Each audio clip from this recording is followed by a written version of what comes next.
Today we're going to talk a little bit about the World Cup. If you don't know, if you've been living under a rock, it is the World Cup 2022 in Qatar, long awaited, and it's quite the time of year to be having it. So definitely supporting. As you can see, go Canada, but we're out already. So that's what I'm dealing with. Unbelievable. Well, anyways, instead of sitting in my sorrow here because some of my teams aren't doing too well, we're going to talk about some of the philosophical implications about the World Cup. I find it so interesting how so many people get together with such tenacity and with such ferocity, and how intentional they are about having such pride for their country, where they come from, even if they don't care about the sport of soccer. Can you believe that? Do you see some of the goals? Do you see some of the celebrations? Do you see some of the chants that happen at these arenas for people that might not even be the biggest fans of soccer, but when the World Cup comes around, once every 4 years, there's a beautiful gathering of human spirit. Right off the bat, one of the things that I notice about the World Cup are the fans. Again, if you see those chants, they are absolutely mesmerizing. So what is it about that? What is it tapping into the human psyche that people are just so keen to get together, to revolve around each other, to share that unity for their country's pride? What really is it that's being tapped into in that moment? Well, I think initially something that's there is a sense of identity. Humans appear to have this desire to showcase their identity, to embody their identity, to have an outer reflection of what they feel inside. And I feel like sports, particularly the World Cup, because it's on such a vast stage, really amplifies this. It begs the question of what really is identity, right? What is a cultural identity? What is a brand identity? What is a community's identity? And I think when you see this as the macrocosm of the world, you really see on the grand stage what it means for people to come together and to represent an idea of themselves better. Another fascinating note that I find important to mention is this concept of escapism.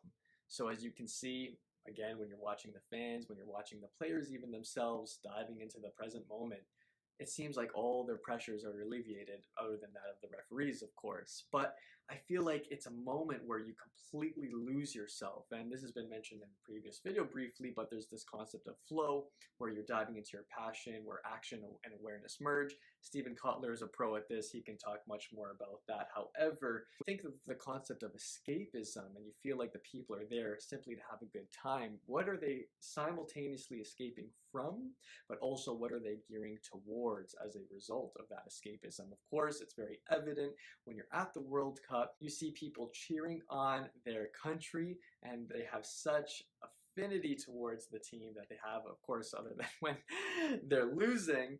But other than that, most of the time you'll see such pride and such honor, which is something that I'd like to get to shortly after this concept of escapism. There's definitely a deeper psychological context when it comes to escapism, but what I'm more concerned about here for this particular video is the concept of escapism with regards to how we relate to ourselves and what we facilitate that escapism towards when that act is over. Again, when you're in the stands or when you're a player, and if you're escaping something, if you're under pressure, if you're in pain, and if you feel the need to let it all out on the field, or if you feel the cathartic sense to just scream when your team scores, what then is that going to be directed towards when the World Cup is over, right? So I feel like if the World Cup didn't exist, it almost wouldn't allow us to exhibit the properties of what we might be feeling inside. So the World Cup as a whole is quite an expressive experience. So it gives us the opportunity to do so on a grand scale, because when you're losing your shit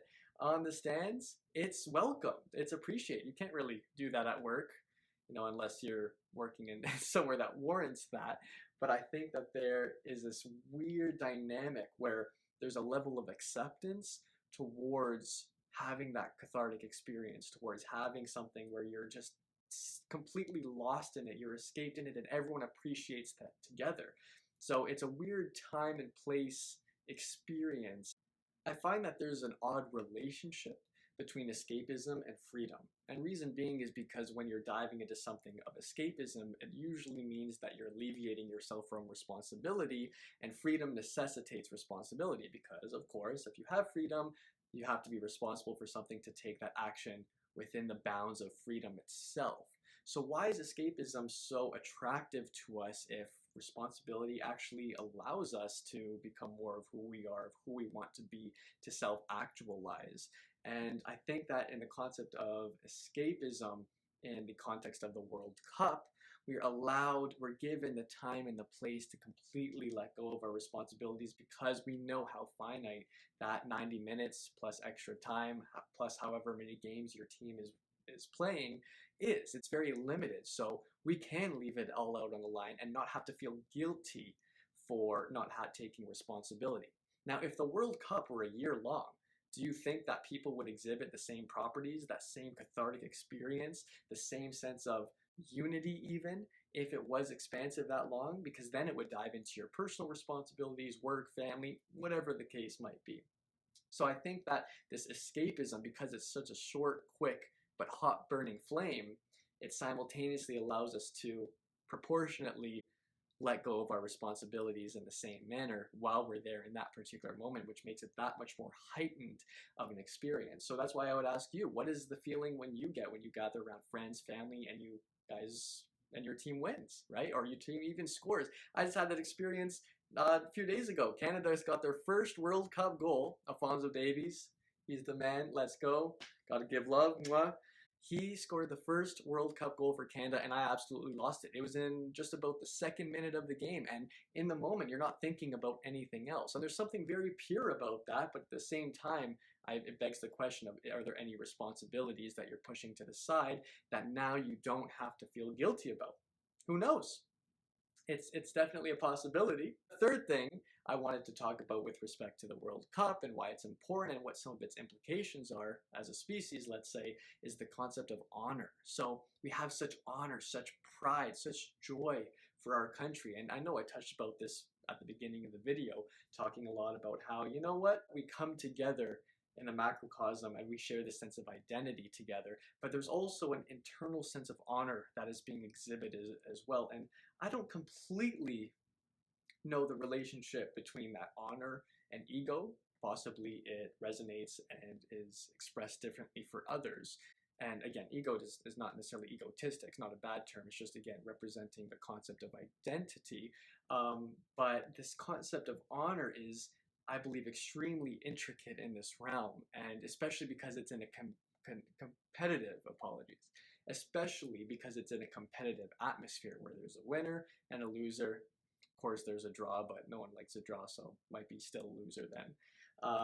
But for honor, there's a sense of appreciation that you're on the route to perfection, let's say. Let's just throw that out there as a potential option, because when we want to pursue something, pursue greatness, when we want to pursue the sense of excellence, it's like we're infinitely getting closer to the concept of perfection without really reaching it. And that's what seems to make the greats, is those who can completely strive for that consistently throughout their career. So this honor, I think, is where we get a glimpse of, oh wow, there is greatness here. It actualizes the sense of greatness that exists and that we hope to see within our teams. And I think that that becomes a reflection of us, because we are valid on the stage. We are accomplished on a grand stage, but also this gives validity to our merits, to the merits that we think we have.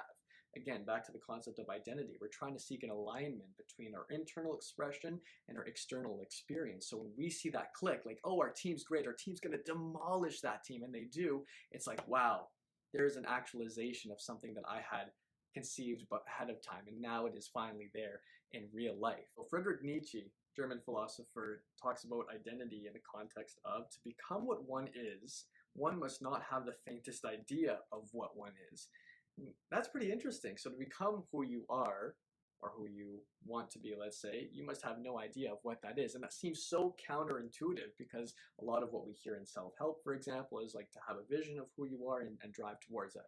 I do believe that there's some merit in that, but to not have an idea of what one is again getting lost, I almost got lost in that itself. There's this odd sense of getting lost in the moment that gives you more clarity to the characteristics of who you really are and what you really have a connection towards. And I believe that this is what Nietzsche would be referring to here. And when we think of it in the grand stage of the World Cup, you see that people are so immersed, so at one with the people around them that they get lost in it together, that they create something bigger because their differences aren't what are setting them apart.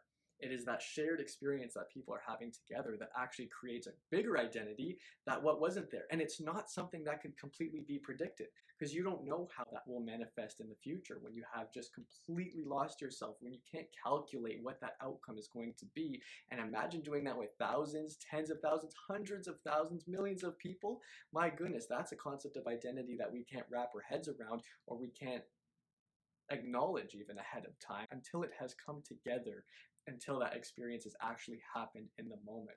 And that is what getting lost in that moment and creating a new identity is, but then leading into escapism. And that's where we have to be careful that we're not doing it to alleviate our responsibilities, but as a sense of being at one, being at peace even with the experience that is in front of us with the people around us. On that note, please like and subscribe if I earned it, and I hope you have a wonderful one. Please let me know in the comments who you're cheering for. There's still a lot of soccer / football, whatever you like to call it, on the way. We have the round of 16 coming up next week at the time of recording this, so let's go.